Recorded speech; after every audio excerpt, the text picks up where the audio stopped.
QC Pod is a production of the Queen's Podcast Lab. This is QC Pod. I'm Jason Tuga. QC Pod features the people, projects, movements, and ideas that make up the Queen's College community. To learn more, visit us at queenspodcastlab.org/QCPod.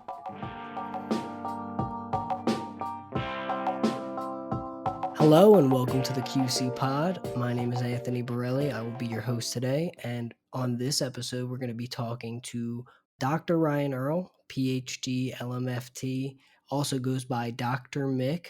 He is the president and host of Game Sessions with a Therapist, LLC.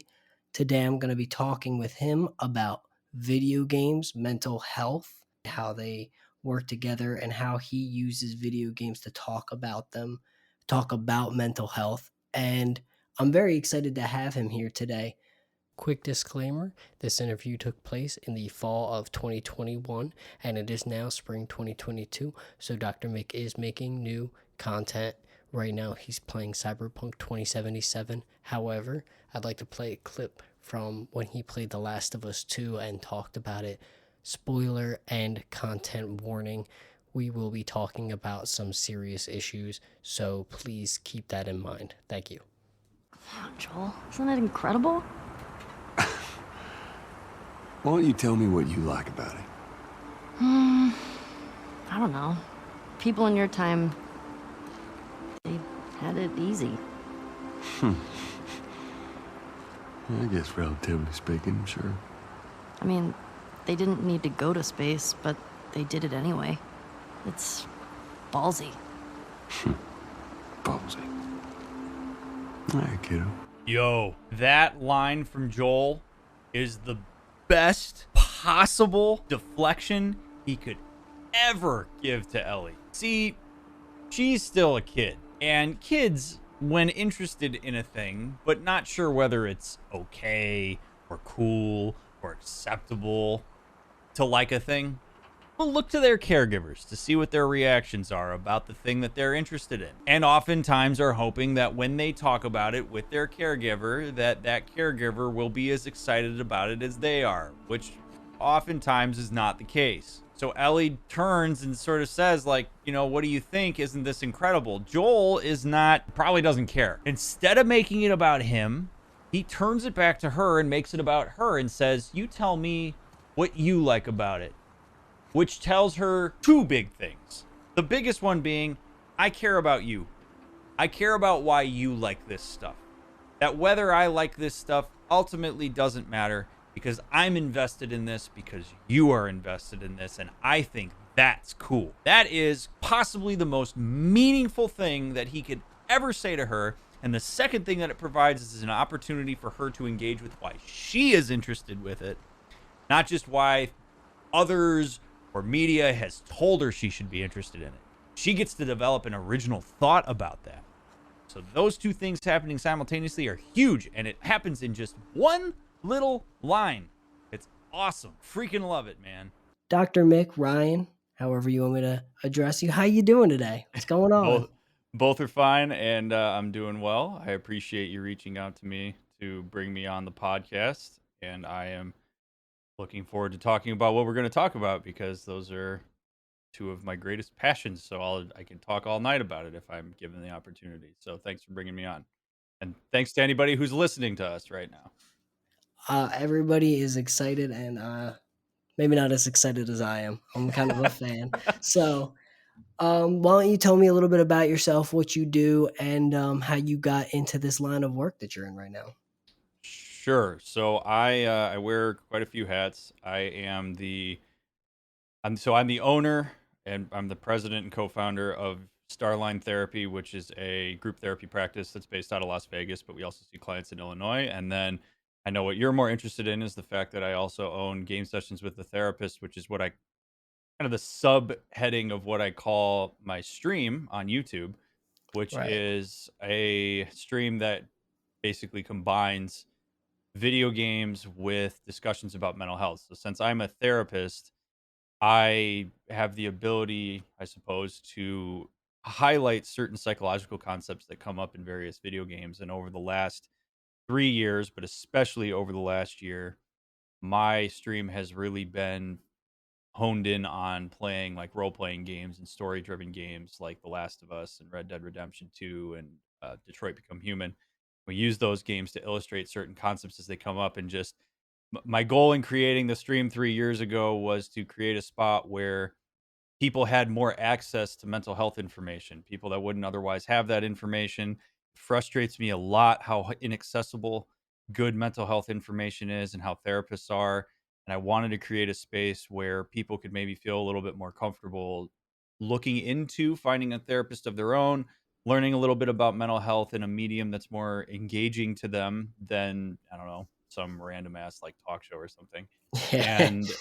And just like a place where people could ask me questions. Like I always like to make sure I'm clear up front that like I don't give professional advice on my stream. I am hyper vigilant about making sure that everything I do is done ethically and responsibly. But I Hmm. can provide general information. In the stream over the last 3 years, I've had many, many, many people tell me that it's helped them feel more comfortable going to therapy. They've learned a little bit about themselves, whether it was through asking me questions directly or through something that I talked about in a video game or whatever have you. So it's turned into something bigger than I even imagined it would when I started doing it, and Right. I have really enjoyed it a lot. And I think it's also important for people to know I was a clinical assistant professor of psychology at Northwestern for a couple years and up in Chicago, and I left that job in 2019 so that I could start a practice and stream more often. And so I bring a lot of knowledge into what I do, and I try to share it with as many people as I can. Excellent. I mean, that's such a creative outlet for a creative way to reach a demographic of people. I know video games are primarily played all over the spectrum, but the young men, I started playing video games when I was 4, and you grow up with Hmm. video games. I'm sure you did in this Yep. newer era since the 1990s, early 2000s. Really, online video games have become huge. So it's really cool to watch you play story driven video games and talk about these characters and how they process things and relate it to the real world, because you're not going to do that in a Call of Duty lobby. It'd be fun to watch you maybe pause it, You you know. can, but I used Not, to do it with Destiny. I used to play Destiny 2 in the background, and I would literally just interact with chat and answer questions. And that got to be a lot as my community grew. But yeah, now I've kind of found my niche with the story driven games, and it's not all serious either. Like yeah. I'm sure you've watched some of my stuff since we've been getting to know each other. Like it's not all just like buttoned up mental health talk. Like I do dumb stuff, and we have crazy moments happen in the games, and we laugh about it. And it's a good mixture of fun and information. A levity always helps too. I saw a clip today from you. It was one of the shorts on YouTube from when you played Red Dead Redemption 2, and somebody had passed in the game and they're in the water, and then a crocodile or an alligator popped out of nowhere and just ate them, and you were like, oh, God works in mysterious ways. I was God does come cracking in up. the form of an alligator. Yeah. Yeah, I was yeah. I was enjoying that, and I think that really it really says something about your community, because I'm in the Discord now, and Hmm. for those who don't know, Discord is a chat server you can join. It's an app on your phone or on the computer, the website, and everybody who wants to use it or have their own server can create one. And Dr. Mick here has his own, and he talks to his community and he reaches out, and they reach out to him. He's very responsive, and I just want to know what what was it about video games specifically that you decided, because you could do television, you can do film, you could analyze these. What was it about story driven video games that you think made you want to go about streaming this way? So video games, so like you, video games have been a part of my life since I was about 5. I got a Sega Genesis when I was like 5 Oh, years old, and that was my intro to video games, and I never looked back. So I don't watch a lot of movies and I don't watch a lot of TV. So those two are out, and the thing about video games, I love that I get to actually engage with the world instead of just be a bystander in it. So video games have always interested me more than books, movies, and TV shows. And I I mean, I'll give you a little bit of context for how the stream came about because I think it helps answer this question. So I didn't know what like Twitch or YouTube. Well, I knew what YouTube was, but I didn't know what Twitch was or how it worked before I started Right. streaming. And I had seen though that there were streamers that were saying things along the lines of like, "Hey, I'm not your therapist, so please stop saying stuff in chat about like your mental health and asking me like questions you would need to ask a therapist. Like, I'm not a therapist. I don't know how to respond." And so I remember seeing those, and I was like, "Well, wait a second. I'm a gamer.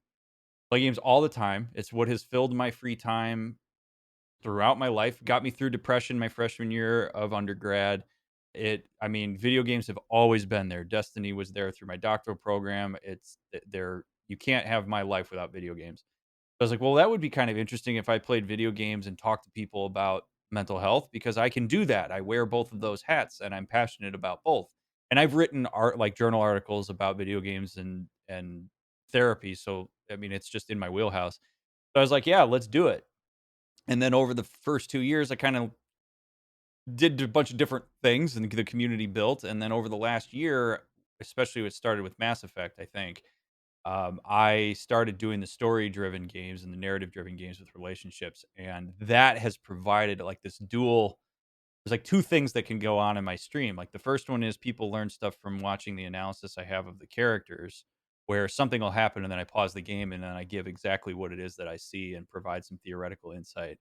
Or people can tag me in chat and ask me questions directly, and I answer them to the best of my ability and within my ethical boundaries.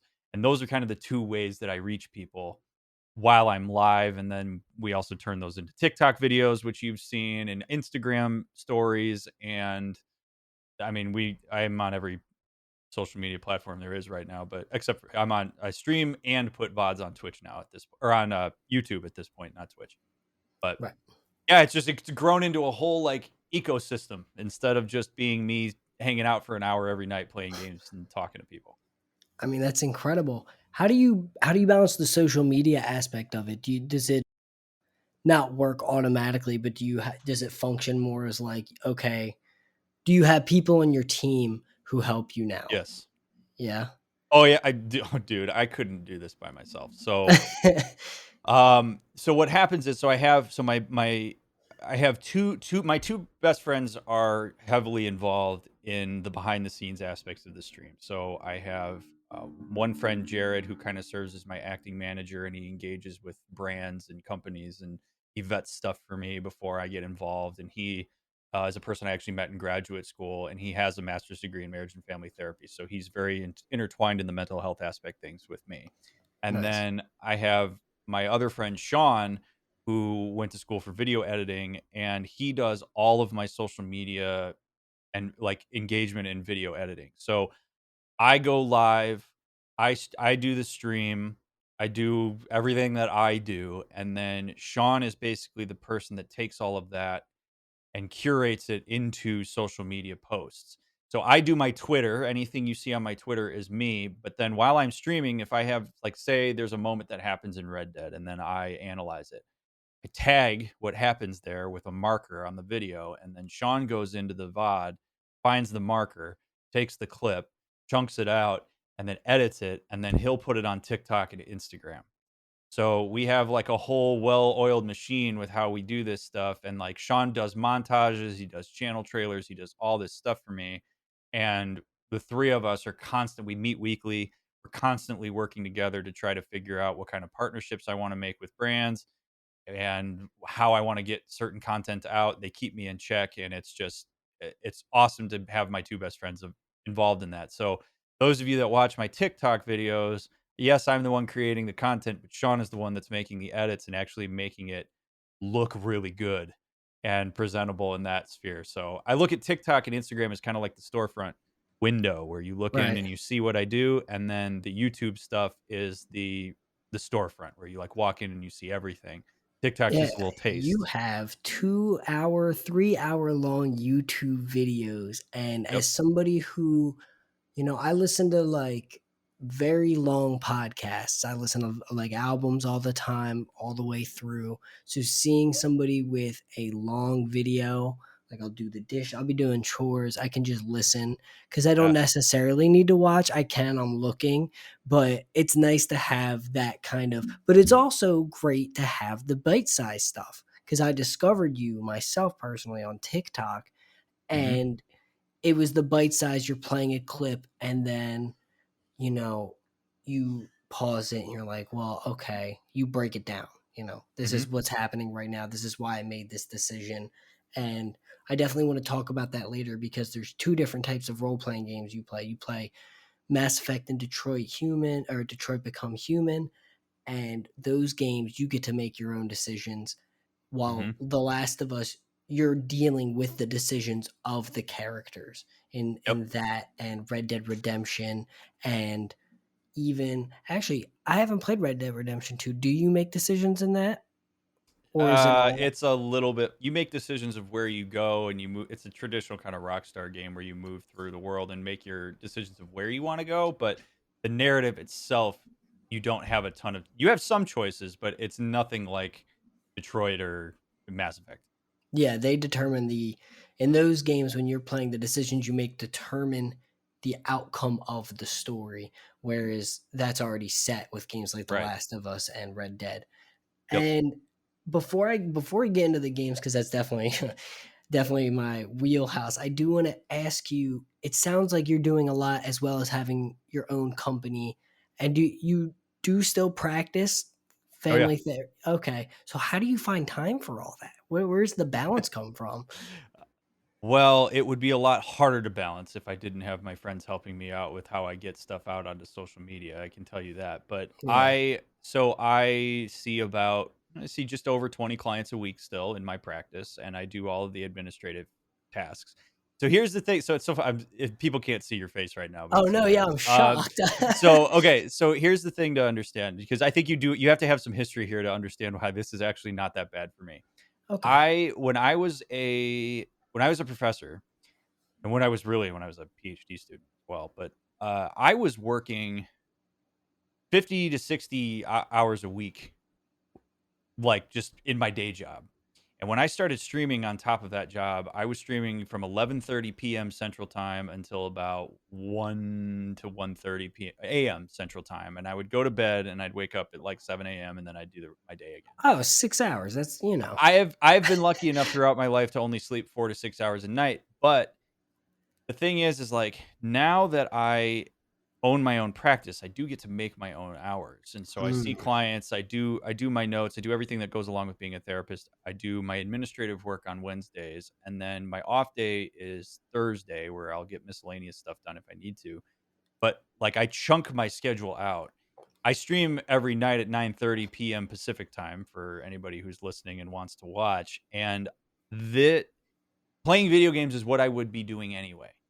yeah. So my wife goes to bed at like 10:30, so I'm always up till like 2 or 3. So I need to fill that time. So for me, it's like this is what I would normally be doing, but I get to now do something even more meaningful on top of it. And what what I the analogy I use is like a plumber knows what they're doing when they come into your bathroom to fix your pipes. And they're Right. probably not exhausted by the knowledge that they have about what it is they have to do. And you could apply that to any trade, right? Me taking these games and applying psychological concepts to them is not difficult. It's not tiring. I'm not Yeah. like it's not exhausting to me in a way that I think it would be to a non-therapist who tries to do that, right? So for me, I get energy from the stream. It's a form of self-care for me. So balancing that, and I stream what? Probably about 24 hours a week on top of Wow. everything else I do. So yeah, it's usually about 3.5 to 4 hours a night, and I stream every night except for Mondays. So I enjoy doing it. I love being a therapist and I love streaming. So it's really not hard to do those things because I love doing them so much. I'm not at odds with myself while I'm doing it, where I'm burnt out. I gotta find a way to make watching TikTok till 3 in the morning, profitable and fun for me. To start streaming myself playing or just scrolling. Because And that's do reactions to TikToks. yeah. All right, let's break this one down. There This you go. 15-second TikTok, we're gonna take 30 minutes, and you're gonna get every frame. Yep. But seriously, you have a job that you love Yep. and you get to play video games and talk about them. And I think that there's also a great I something I love about what you're doing is that people don't talk about video games, the biggest entertainment industry, now especially with streaming. It was already making more than film and television, and we have somebody talking about it from a different perspective, from a mental health perspective. And it's not just playing the games and talking about the characters, because you talk to your audience, like we said, Mm-hmm. and it's about dealing with a community that I feel like doesn't get enough attention. And there's so much going on, especially in youth culture around video games, around communities on Discord, Yep. on every streaming service, TikTok, Snapchat, YouTube, especially. And it's nice to see somebody engaging, not that other content creators don't, but it's nice to see in the field that you're working in, especially you engaging with people at that level. And the content really, like you said, you have people reach out and you talk to them, and just watching your streams and your clips helps them understand themselves better. So, Which is my goal. And yeah, I mean, pandemic aside, parasocial relationships are becoming increasingly like ubiquitous with people's lives. And I work really hard to have a healthy parasocial relationship with my viewers. So if people find my community and are engrossed in my community, the hope is that that's a healthy experience for them. And I mean, as you know, as somebody who engages with TikTok a lot, but this happens on other platforms as well, there are not great representations of mental health practitioners and of mental health out on some of these platforms, which is very disheartening. And so yeah. I try to cut through some of that bullshit and be a ethical, responsible vehicle through which people can get a sense of community, but also get good information and know where to be pointed in the right direction by me. Right. And that's important because there is a lot of information right now. We're in the information age, or post information age, I don't know, but it's overwhelming sometimes, especially when Yep. you're on social media like TikTok, where you just keep moving and you see this person talking about their mental health and somebody's in the comments saying no this, no that. There's so much going on. There's bound to be people, whether they know it or understand that they're perpetuating negative aspects of mental health. It's happening.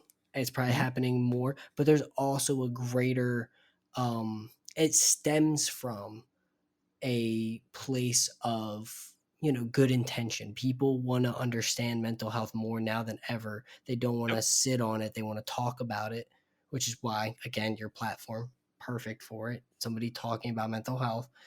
And, for all of the negative out there, there is good. And there are people that check those who say something wrong incorrectly. And it's nice to see. Hmm.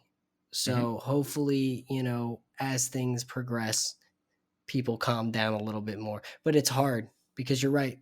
Parasocial relationships are a lot more common these days. And, just seeing somebody with a platform be mad at another like streamer or something like that, and then their chat goes and attacks the other person's chat, stuff like Yep. that. It's very interesting to watch happen. Yep. But right now, however, I do want to switch topics Go for it. because I think we're ready to talk about the actual video games that you've been playing. Well, first, I do want to ask, has the writing of these fictional characters ever contradicted with what you might actually see in real life? Is there any inconsistencies in any of these games? Not to call out the writers of these games. Mental health is a tough issue to write about, I feel. So, or it seems like it is from the outside. So, has there been anything in the games you play so far where you're like, I don't know about that? No, which may be a surprising answer, but so here's the thing. I say this to people all the time when I'm streaming. Whether writers of video games intend to do so or not, the concepts are there regardless.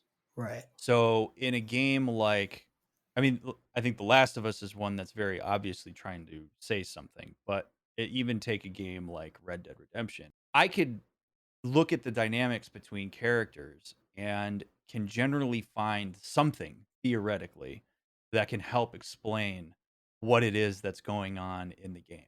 And I think The Last of Us is probably the best example of that. Is maybe you've noticed in watching the playthrough, I don't ever give my opinion on the game. The only thing that I do is take moments that happen and I say, okay, so here's an example of this. Here's an example of that. And I can't think of any moments off the top of my head where I looked at the decision that a character made or something that happened and I thought to myself, that just straight up doesn't work. Because I think if it was that obvious that it didn't work, the writers would realize that. Like, writers of Right. video games are pretty good at what they do. And so I think the only way that something could be done wrong is if, like, let's say Arthur Morgan in Red Dead starts talking about attachment theory and is blatantly wrong in how he's discussing attachment theory, which he would never do and you would never see in a video game. That's where there might be an issue where I would have to call it out and be like, yo, this isn't how attachment theory works. Right. But if I see the way that attachment theory can be applied to the relationships that are presented to me, that's something I can use to illustrate that regardless. And I think that's the beauty of video games and like the way that they're written, and also the fact that in games like Mass Effect you get to interface with the characters because I can make a justification for how I engage with those characters. Like, a case in point would be recently in Red Dead, there's a moment where Arthur gets called upon by his like ex-girlfriend to do this task for him, and he hasn't talked to her in like years, and the game gives you an option of whether you actually want to do that or not. Like, and the gamer in me wants to say yes because I want to see what's going to happen in the game, right? Like, I want to play the game to completion. I want to know what's available. But the therapist in me is like, don't do that. Absolutely do not say yes to her, because what she just did in that context psychologically doesn't square up for a person who's trying to engage in healthy, meaningful relationships. Right. So I said no. And it's a weird, that was a moment that I think is maybe the closest to what you're asking, where I was like, damn, like, saying yes to this really is perpetuating a problematic dynamic. And Right. that is not something, I mean, it's something that people do all the time, but it's not something that I in good faith can advocate for because I teach people to do otherwise. So saying no to that meant missing out on a bunch of content in the game, but that's the more healthy decision to make in that moment. See, So, that's a question I was going to ask you when you're playing these games and you have to make decisions in these role playing games. Are you mhm. going more for the morally like correct, this is how it should be? Or do you sometimes go like, let's take the bad route? I want to show you guys what you shouldn't say or do in this situation. So I am much more of a believer in illustrating what to do instead of what not to do. Right. The human brain works a lot better with representations of like positive, like that moves in the affirmative as opposed to in the negative. So what I generally do is I make the decision that I would make if it was me, and I don't think about, like, in Mass Effect, I don't think about, okay, this is a Paragon run. In Red Dead, I'm not thinking like which decision gives me more honor. I make the Yeah. decision that I would make, and then I say why I made that decision, and I use that as a teaching moment. And I'm not saying that I always make the right decision, but I will make a decision that I think is the right decision based on the theoretical principles that I'm using in order to make it. Right. But that's different so, there's those games like Mass Effect, but in like The Last of Us, for example, You have no agency. It's that's not taking you. my story. That's Yeah. exactly right. And I think a lot of people struggle with The Last of Us because they want it to be their story, and it isn't. It's a story of Ellie and Joel and Abby and Lev and all of them. And so in those games, the way that I'm looking at it is, I am not the one making the decision. I'm not the one who has the right to make that decision. I can analyze the decisions that are made by the characters, but I take those decisions as fact. Like, Right. that character made that decision, and so here's my insight into why they would have done that. And I don't even really pay attention to whether it's realistic or not, because that's the decision they made. So I think and I think that adds a really powerful element to how you consume games like that, because we get so used to being personalized into the game because we are the ones moving the characters around. But there are some games that are just basically movies that we are moving the characters through. and are getting to engage with in some offhanded way. And I think it's important for us to separate ourselves from those people so that we can have a more meaningful experience of what's going on. Yeah, just because you're playing a game doesn't mean it's not trying to teach you something itself with its morals, with its like with whatever the writers are trying to say. Like you said, people want to they want to play the story that they have in their mind. You Mm-hmm. know, this is a Yep. big issue with The Last of Us Part 2. The story got leaked beforehand, or parts of the story got leaked beforehand, and people didn't like what was going to happen. They didn't Mm-hmm. like what was happening in the story, and they completely missed the point, or ended up missing the point, because they already made up their mind before playing the game. This is something that I don't know if you've ever watched Video Game Donkey. This is something Mm-hmm. he discussed in his discussing The Last of Us Part 2 videos, his review and the discussion afterward, because something he doesn't do often is make video like a video about a game twice. And he had to go back right after and talk about it again, because this positive review he made of a game. And when Video Game Donkey, for those who don't know, makes a review of a game and he doesn't like it, he gets flack. But this being a game he actually enjoyed, got more dislikes and more hate than any other video he ever put out, because he, and he had his fair criticisms of it as well. But by saying, guys, it's okay to not like parts of this, but you're not liking things that don't make sense. You're not liking it because you think it has an agenda, which all stories do. You're not liking it because you don't like a character, you don't like what they did. And it's like, yeah, this is The Last of Us is about a zombie apocalypse. You're not always going to like what characters do. The decisions they have to make are tough. Mm-hmm. The end spoilers for the first Last of Us came out in 2013. If you haven't played it yet, come on, guys. But the end of The Last of Us, your character chooses to save his adopted daughter over the world. She has the Mm-hmm. vaccination, like they have the ability to make a vaccine for the zombie apocalypse based on her DNA or tissue in her brain, but they'd have to kill her to get it. And he goes in and he kills them all. And that's a decision when that first happened in that game, you're holding the gun at the doctor. I didn't want to shoot. I thought I had an option not to shoot, because they gave you so long, like you're just standing there. And I had I was holding my breath. And I just remember like, no, I don't want to make this decision. But it's not mine to make. It's Mm-hmm. Joel's, because this is a story we're being taken through. We're not deciding anything in these games. Yeah. I guess that's a great segue into talking about The Last of Us, which is personally the game that I watch you play the most, because it is probably one of the, in my opinion, best games I've ever played, both of them. I want to talk to you about, first of all, a very sensitive topic, but one that involves the story, and a lot of people are talking about. Do you feel the Naughty Dog, the company that made The Last of Us, uh, tackled the issue of trans representation and accurately? Do you think that they went about telling Lev's story in a way that felt natural and tackled the issue in a properly, with uh, good use of, I guess, allegory for the real world and how we deal with it? Because for those who don't know, Lev is a young uh, transgender boy. He identifies as male in the game. He's a part of a religious cult that have gender roles that he does not want to adhere to. And I think he's 10 in the game. And when he was identified as female, shaved his head and started identifying as Lev and a male. And a lot of people were angry because they thought that there was going to be a trans character in Abby. Abby is one of the main characters in the game, anti-hero or villain, and she is bulky.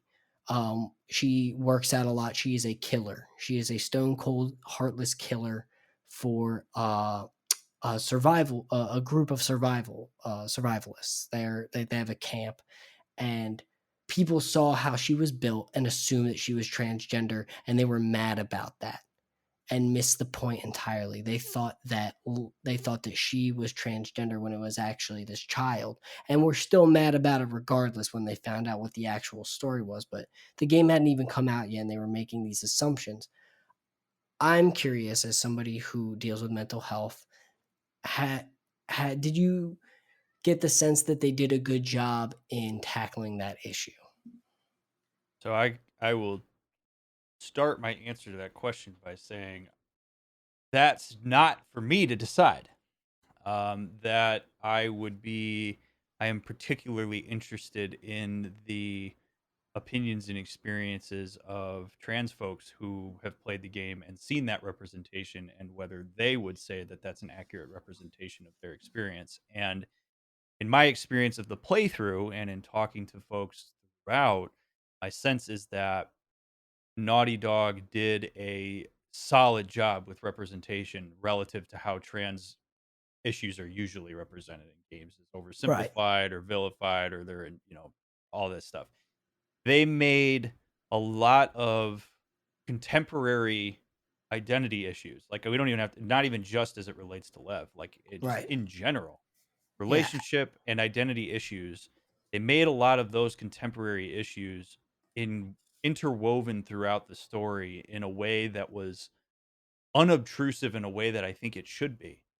Like, there's a tendency when there are gay characters or trans characters in movies and films and video games to make a point of going out of your way to make that clear that that is there, and it's usually in the form of some kind of archetype that oversimplifies an entire, like, that person becomes the vehicle or representation of an entire group instead of Right. having their own nuance, and that piece of their identity becomes the major point of their identity.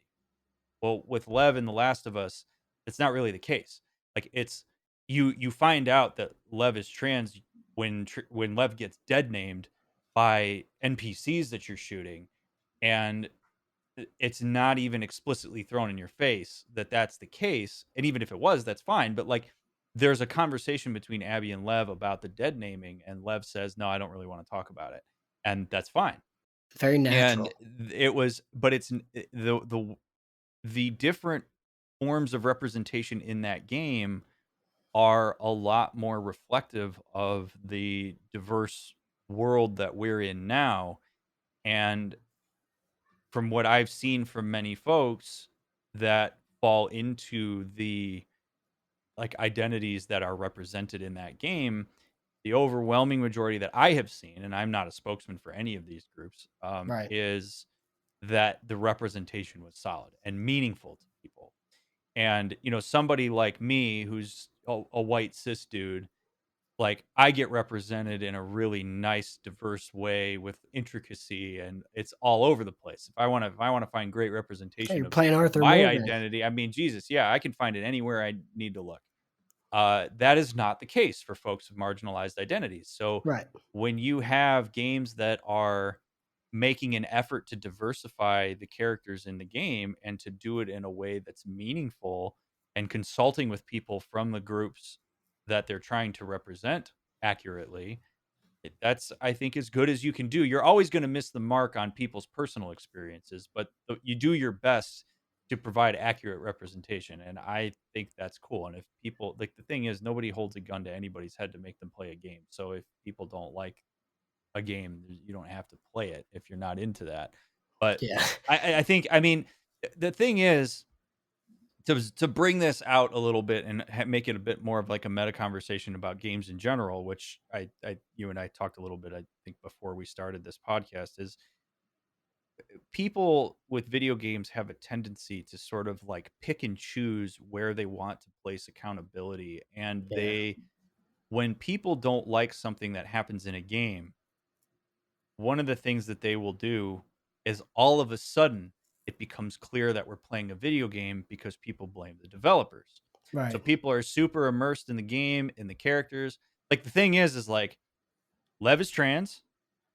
Abby, Abby looks the way she does. I can't stand how often people comment on Abby's appearance, but Abby Yeah, looks the it's way that she does. obnoxious. It's actually Ellie, great writing too, because it's about, like, you see her transformation body wise. So I didn't mean to interrupt you, but like that is something that really upsets me too, because it's like it makes sense narratively. Everything that they did with both of those with all of the characters makes sense narratively. I want to bring up the South Park guys a little bit. Matt and Trey were talking at a college about how they do writing, and it's all about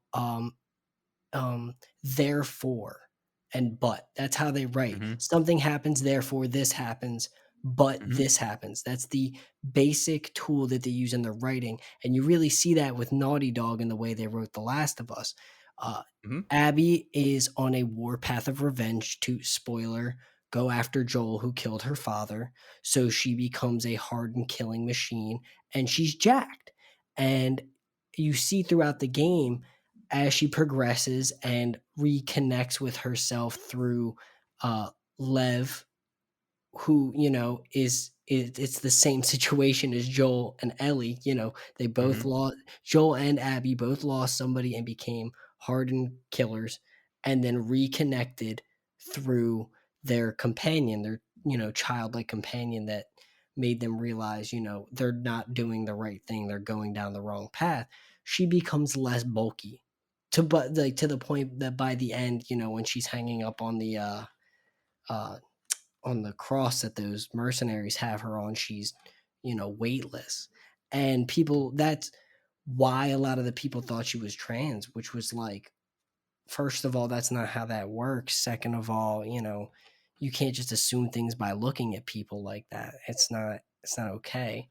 But I think that, I know I'm not a part of that community as well, but just the way that they explained, you know, they had ideas for, like, the community, the religious cult that Lev was a part of had ideas for how things worked and had roles established that he did not feel he was a part of, and rebelled and was punished for it. And I thought that it just worked so effortlessly in telling a nuanced story about something that, like you said, there isn't a lot of representation.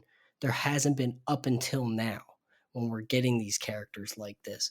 And a lot of people, like in the MCU, the Eternals just came out, and Brie Larson pointed out a while ago in an interview that the majority of people who review movies are straight white men. And Yeah. that's why when there's a movie about a woman, a person of color, woman of color, or a cast, an ensemble cast of people that are not, Chris Evans, Robert Downey Jr., Chris Hemsworth, and Mark Ruffalo, all straight white men, it's not going to do as well, because the minority of people reviewing these movies are people of color. So when you see these games get, like The Last of Us, get backlash because, you know, Joel's dead. He's the only straight white male protagonist besides Tommy, and they're mad. They're like, oh, our favorite guy, our lovable guy, Joel, who was a kind of a monster, is dead, and now we're gonna be mad at Ellie for being gay, and Lev for being trans, and Abby for having muscles. It's like, what are you doing? You guys are missing the point entirely of what they're trying to say. And Well, but we look for dissonance and difference as a thing to load our discomfort onto. So in the game, the decisions that are made and the identities that are represented, again, this is where gamers have to realize that that game is not about us. It's about the stories of the people that are in it. Like whether you agree, and this is what I mean by saying that, like, people sort of then they will zoom out and go meta and blame developers for having an agenda when they don't like something that's in the game that doesn't align with like their values or their sensibilities or what it is that they want. mhm, Is you either have to decide that you are fully immersed in a game and that you're going to take the relationships and identities at face value for what they are in their entirety, in the same way that you would if you were like at a zoo for humans and you were watching an actual like real group of people live their lives. You have to take them as they are. You can't sit and say, well, I mean, what are you going to do? Say like, oh, whoever created these human beings should have done different. Like you can't do that, right? right. So in games, it creates a very interesting dynamic between characters of a game and players of the game, because you can pick and choose where you want to blame developers for a decision you don't agree with, as opposed to looking at the characters and saying like, oh shit, like I've grown to like this character over the course of the game, but I don't like that decision that that character made, and I'm going to hold that character accountable as Right. opposed to holding developers accountable. So, like an example would be when people get mad about Joel dying. So many people say, "Well, Joel would never help somebody like Abby, and him putting himself in that dangerous position is very un-Joel like." And instead of because people have grown to love Joel through The Last of Us 1 and Last of Us 2, there's a tendency for people not to look at Joel and say, "Damn, dude, that was you slipped. Like you Yeah. slipped, You've gotten or soft, you were softened up." Well, and he was. I mean, he was softened up He because was. he had the safety of Jackson and all that stuff. Well, but because people don't want that dissonant experience of here's a person that I like making a decision that I don't agree with, people blame the developers of the game as the puppet masters for why Joel made that decision instead of immersing themselves in that aspect of it. And so one Yeah. of my goals, well, not it wasn't a goal per se, but like one of the things that I was consistently highlighting through my playthroughs and as I try to do when I'm doing these streams, is that these decisions that people make, you can certainly judge within the game. You are welcome to agree or disagree with the decisions that the characters made, but you have to put accountability where accountability is due. And if that creates a dissonant experience for you, that's okay to sit in. Yeah. That like, and then that's where I start talking about things like aversive arousal and inconsistency compensation and all these fun psychological concepts so that people can learn a little bit about themselves in while we're playing a game like that. So it's, That's you why know, that if game is perfect for it too, because I think the point of the whole game was to start dialogues, to have conversations about what these characters, like what choices they're making. Like when Tommy gives her that, I can't go back out there and get her anymore. She's in California. You need to do it. And the shot holds on Ellie while Tommy's getting reamed out outside, you Mhm. know, and she makes that decision to go. I didn't want her to make that decision. I wanted the game to be over. Yep. I was like, oh, wow. And it's a long game and it had pacing issues, which is one of my actual criticisms of the game, if you want to go that route. But people don't, they, like you said, they want to say, oh, she would never go back out after all that. Well, no, But she did. Like, she that's the did. thing is she did. She made that decision, and a lot of people, what I have contended throughout is if The Last of Us 1 was about Abby and her father, then people would be more aligned with Abby in The Last of Us 2. But because we had prior experience, we had emotional investment, and this is what humans do. Yeah. When you have emotional and personal investment and time sunk into certain relationships, we will tend to fight for those relationships, even when there's data to suggest that maybe that's not the best decision to make. And so there are plenty of moments where Ellie certainly makes decisions that I think many people don't agree with. And they Mhm. have a hard time holding Ellie accountable to those decisions. It's easier to offload that into Abby. And I will say very briefly about the pacing. The thing is, there's no possible way to pace that game effectively because the timelines are happening simultaneously and you can't Yeah. play both at the same time. So they lose no matter what they do. If they had start like I've thought that the game should start with Abby, but as I've thought more about it, like I think either way is jarring. What people don't like is that the characters they love are making decisions they don't agree with, and that we tend to play games for fun. I don't know Right. about you, but No, games The are a Last leisure of Us is activity not for a, me. But The Last of Us is not a fun game. It's sort of it's like not. watching Fault in Our Stars for Yeah, movies. you're not Like watching it to have a comedy it's not a rom-com time. movie. Yeah, you're not going to have a good time while you're doing it. You're watching it because you are invested in the characters that are in the story and because there's a lot of aspects to it that are relatable. And so Exactly. if I can take those relatable aspects of games and the characters and the relational dynamics that are happening, and I can use that to provide some insight that helps people maybe engage more meaningfully in their own relationships and think more about the decisions they're making, both interactionally and just in general, then I feel like I've done my job in some ways. And that's really what I'm attempting to do through like the TikTok videos and through the streams, is for people to say, geez, like, I had an uncle one time who I attempted to get close to, and he just kind of shut down and he moved away from the entire world. And I never really understood that. But watching how Tommy just interacted with Ellie, man, and then the way you described that, Dr. Mick, that gave me a lot of insight into that. I feel like I can do something with that. Like, Mm. that's the kind of meaningful. I mean, when I get comments about that type of thing from people who watch my stuff, that's really what is super meaningful, and why I think video games are such an amazing template to be able to talk about some of this stuff through. Yeah, and you really have already made an impact, even if it's one person, but it's not. You have an audience now, an ever-growing audience. Making an impact is all that matters, especially when it comes to mental health, because every person counts. Every person Yep, matters. And absolutely. I guess I'll ask one Last of Us question before moving on real quick. The ending, Ellie's hmm decision to let Abby go. hmm Spoilers. What what was your I know you probably have a video on it. What was your take, sitting with it now? What's funny is if people are listening to this, they're gonna get they're probably gonna hear this before they see my TikTok about it.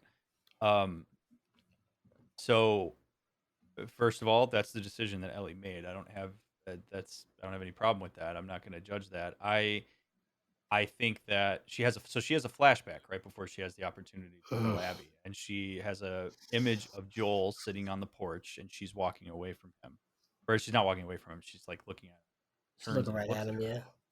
and I think there's two things that go through her mind in that moment that contribute to that decision.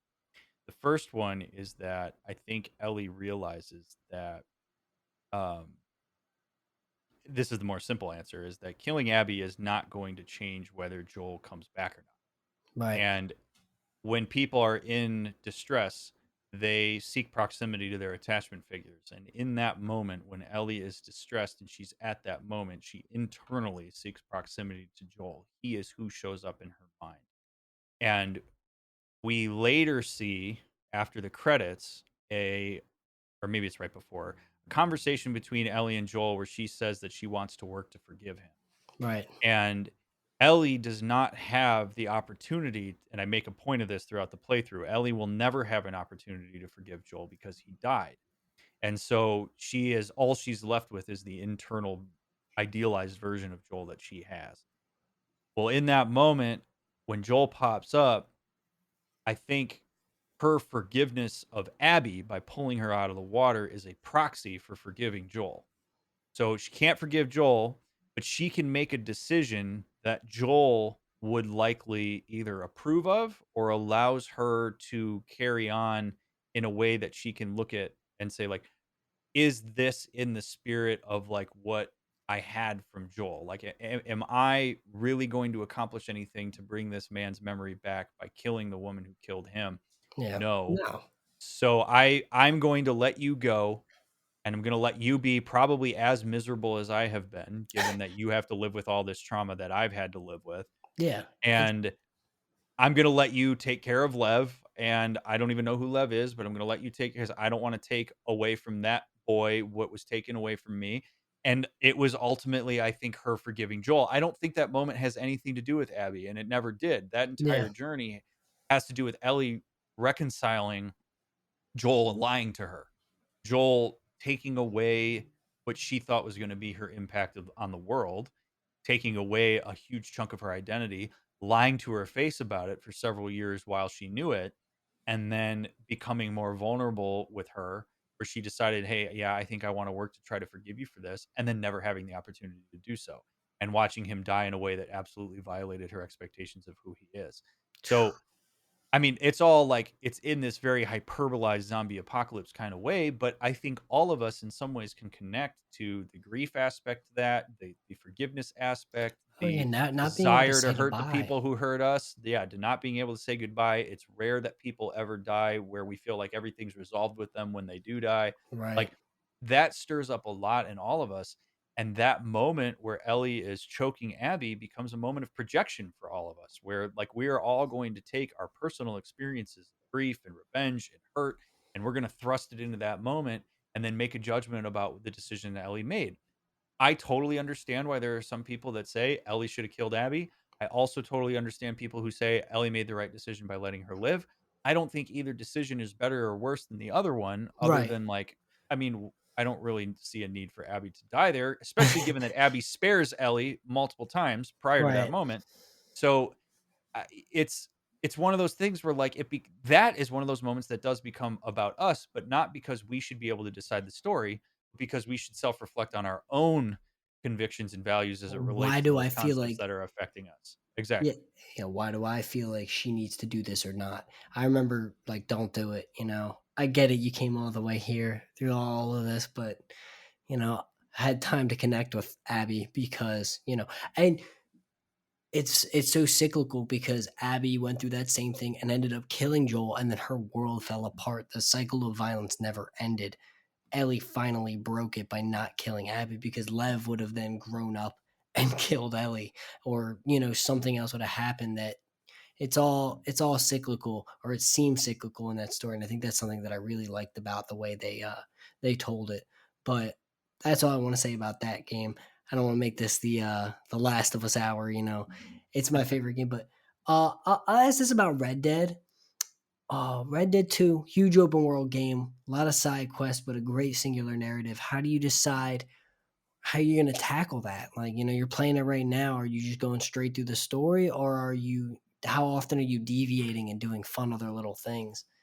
When I started the game. So full disclosure, I have never played Red Dead prior to this playthrough. This is a purely blind playthrough. You I didn't know play nothing one? of the story.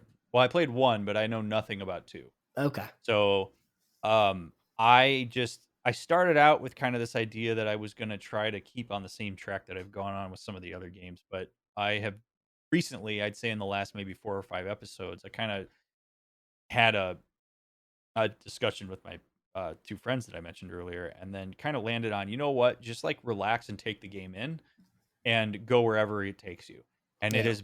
that has really made a difference in terms of my engagement with it, because we get context and pieces along the way about the characters, and like because they are pretty cryptic up front, and you get information from the world. And I have found that Red Dead has been a really cool mix of like entertainment and education, and has provided some really hilarious moments, but has also provided some cool opportunities for discussions. Like I'm thinking about, there was a moment with Dutch, and he's fighting with I think it's Molly. Dutch and Molly are fighting in his tent at the camp, and they have an argument that's like a classic couples argument, Yeah. which turned into a 25-minute conversation with chat about what I, as a therapist, see who works with couples, what I saw in that argument, my analysis of content versus process, what I might have done to intervene in that moment, and how people can apply that to their own relationships. And it was really cool because it was just an offhanded argument that was happening in the camp. And so the illustrations are a little bit more random in Red Dead, but Yeah. they're no less meaningful as a result of that. So I just kind of go wherever I want to go and decide to do whatever I want to do. And we take detours to play poker and all sorts of stuff like that. And The it's life of a cowboy. been really great. Yeah. That's So awesome. Yeah, Red Dead Rockstar really packs its games with content yep. like that. It really fleshes out the world. Do you plan on playing any of the Grand Theft Autos? No. I've played Grand Theft Auto 5 like 4 times. I have no interest in playing them again. I would play Grand Theft Auto 6 if Rockstar ever comes out with it. But 20 years, yeah. You yeah, wouldn't go back to 4? I feel like there's a great story there that deals with nah. like trauma and PTSD. No? There is, like, I think Nico's story is really interesting, and there's a lot of characters in Grand Theft Auto 4 that I enjoy a lot, but I don't know that, honestly, mostly from a gameplay standpoint. Like, I don't know that I could bring Yeah. myself to play the game. It's just so hard. I mean, God, after playing Grand Theft Auto 5 and You don't wanna how go far games bowling? have progressed at this point. Yeah, yeah. Uh, Nico, my cousin. yeah. Yeah, absolutely. Um, no, I What have a huge list of games ahead of me, I was and just about so to ask what's on the agenda? What's going on? I got some ideas. oh, you and so many I mean, I get TikTok comments every day of people giving me suggestions of what I should play. So Cyberpunk 2077 is on my list. Dragon Age Origins, Oh, possibly okay. Dragon Age Inquisition, Witcher 3, Okay. Control, Walking Dead, So Telltale yeah, Walking the Dead. Telltale games, I think, like the Yep. Batman one, the Walking Dead, the Wolf one, I forget what it's called. I've played Wolf Wolf Among Us. Among That's a Us. game that I've already played. There's just more that I'm not thinking of off the top of my head. I get requests. So the number one most requested game I get is God of War. Yeah, And that's the one, so man. and here's the thing, man. Everybody thinks that because that game is all about Kratos and Atreus, that that game must have a ton of content in it, and it does not. Yeah, I That see game that. it's not a game that I would be able to generate as much content as people think, and so the game is different than the other God of Wars. I understand that it's very I mean, I've played it. I love the game, but, like, it wouldn't have the content dump that I'd be able to do with the other games. Plus, I just don't really wanna play the game again. But that Yeah. game requested all the time, and I'm like, "Guys, this would be 90% me playing the game and, like, 5% analysis."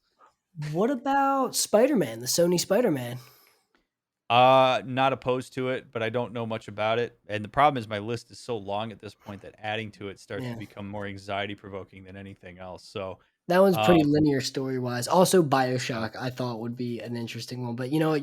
The way you talk about the God of War one, he's just a grumpy old dad who doesn't wanna tell his son sounds like my dad, you know? He's just Yeah, like there's, like, 5 instances I can think of in the playthrough where there would be really cool content moments that would come from it, but the rest of it is just a bunch of filler and puzzle solving, and that is I mean, that's the kinda stuff that I like to do when I'm playing games offline, but it doesn't really work, Chad, we're gonna for pause for stream. this, mountain puzzle right here, and I'm gonna tell you Yeah, why. right, like, oh my god, I just can't quite get this boomerang to throw the way that I want it to. That to me is not interesting content, so And then you can't go the other route and play games like Kingdom Hearts that have, like, really basic stories. Just I mean, that would be like an April Fool's Day fun. Like, today we're gonna dissect, yeah, the no. lore and story of Kingdom Hearts and why, you know?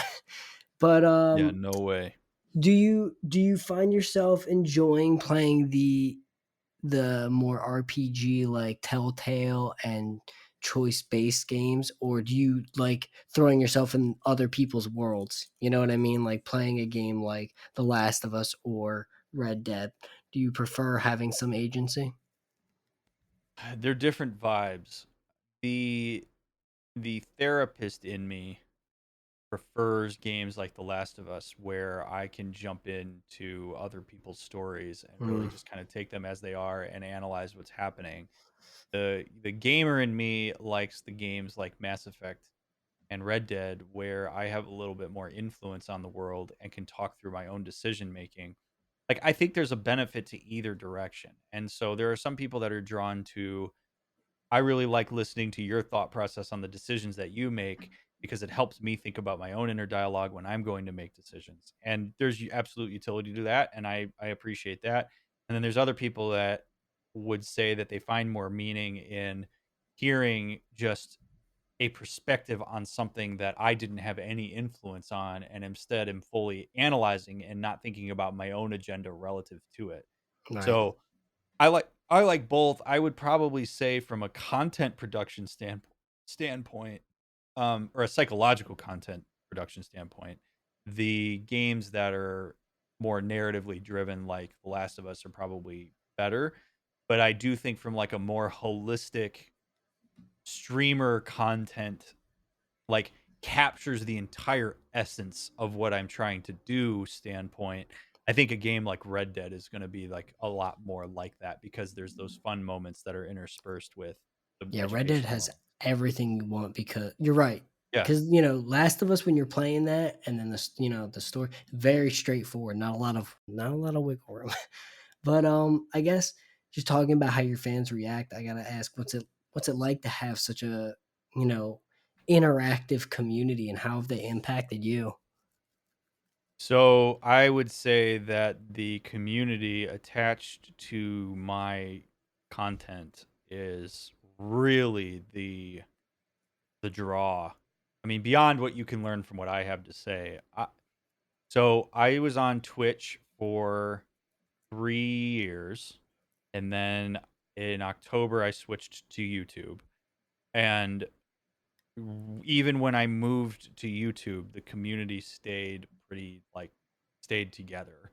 Yeah. And no matter where we've been, my community has been this like corner of refuge from the just toxicity that's just everywhere in places like Twitch and Yep. even YouTube chat and stuff. And so why that happens though is because one, I'm super strict with boundaries.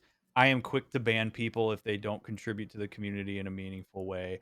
I don't do this for numbers. I don't stream because I want to have 10,000 people watching. Would that be cool? Absolutely. Would I love to have 3 million subscribers on YouTube? Yes, I would love that. But I don't do it for quantity. I do it for quality. Right. So I think when people pop in for the first time and they see chat and they see how people interact with each other, you realize really quickly that this is not a community where you're going to get away with nonsense. Like as soon as somebody comes in, if somebody says something stupid or trolly, they're out. Like I don't have Yeah. any time for that. I'm not going to put one person over the needs of people that I like a community that I've been cultivating for over 3 years at this point. So the community, I mean, I have amazing moderators that work really hard for the community. I have just there's sort of like pseudo moderators that are like people that are there all the time that keep the vibe really strong. And then there's the people that kind of come and go as they please in terms of like, if there's a game like there were people that showed up for Mass Effect that left for The Last of Us. There's people that showed up for Red Dead that didn't watch like you get depending on the game I'm playing, I get different people as well. But as it's grown, no matter how much it's scaled, the community has had the exact same vibes that it had when I was streaming to 20 people. And I mean, there Yeah. have been times on Twitch where I was above 3 or 400 and it's always had the same same Yeah. vibe. So the community travels well. It's a wonderful group. The Discord's awesome. Chat's awesome. I couldn't ask for better people to be around. And honestly, I think that's part of what gives me the energy to do this as much as I do. That's awesome. That's always good to hear. Yep. You like you said, you've cultivated a great audience that is here for the ride and here to learn. And I think that's the most important part about it is, Mm-hmm. they're here to uh, take it in from a different perspective.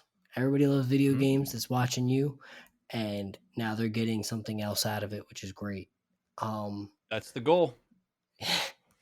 so for those people interested in pursuing something, you have a very specific niche, I guess niche, field that you're working in right now or Mm-hmm. area of expertise. What advice do you have to people getting into Twitch, YouTube, TikTok, pursuing anything in media like this? And maybe they have a niche idea or maybe not, but how do you go about telling people that want to pursue something like what you're doing how to do it? The very first thing I have to say to anybody who does that is it's freaking hard. It's not. When I went into this, I had no idea what I was going into, and I laugh when I think about it because I thought that just because I was a therapist who played video games, people would automatically be interested. That is not how it works. It might have been how it worked back in like 2013 when there was a handful of people on Justin TV that you would see, but like that's not the case anymore. There's thousands upon thousands of content creators. So you have to work hard. You have to make connections. You you have to focus on what is it that you like. What is your mission? Why are you doing what you're doing beyond the quantitative metrics of being a streamer? Like if I have 4 people watching me versus if I have 4,000 people watching me, my mission is exactly the same. Yeah. I'm trying to destigmatize mental health and provide information to people who wouldn't otherwise have it in a responsible and ethical way. Like I do that by illustrating concepts through video games. That is something that transcends no matter what context I'm in. So you've got to know what it is that you're doing and why you're doing it and be realistic in your goals and your expectations and your metrics for what you consider to be growth and make sure that what you're doing is of high quality. I think there's a lot of people with really awesome things to say that don't present it in a way that people want to watch. And I would tell you that I actually did not want to do TikTok initially. That was Sean's idea. Oh. So Sean was like, "Hey, dude, you should do TikTok. You should absolutely have videos on TikTok." I was like, "I don't want to be on TikTok. I don't like the app. I'm not really interested in it." And he was like, "No, you should look more into it. We're gonna put some videos up on TikTok, and we're gonna see what happens." And that is quite literally the best decision that was ever made for the stream. And Yeah. on Friday, it just hit 1 million likes on TikTok. That Oh, is not the congratulations. platform. Thank you. That is not the platform that I thought was going to blow up the biggest, but it is. And the reason for that, I think, is because, like people like you have said, it's a 3-minute burst of really accessible content that captures the essence of what I do, and Sean's editing on it makes it brings it to life.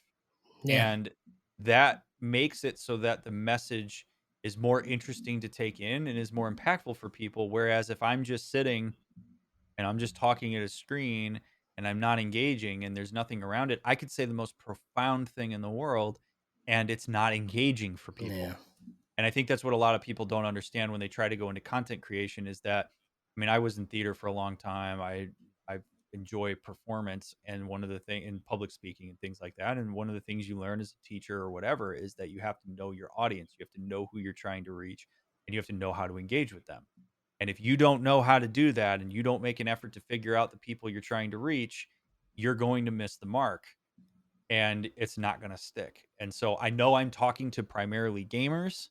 I know there are non-gamers that watch what I do too. And Yeah. I know what that is. I know what jargon to use and I do my best. So my advice for people is to really be thoughtful about what you want to create. Don't just jump in and be like, "Well, this is a cool idea I have, so let's go." Really be thoughtful about that content and be ready for it to be an uphill battle. It's a hard space to enter into. I have people all the time. I currently have less than 6,000 subscribers on YouTube. I have people all the time that come into my comments and say, "Dude, this should have millions of subscribers." It doesn't because it's very hard to get out there.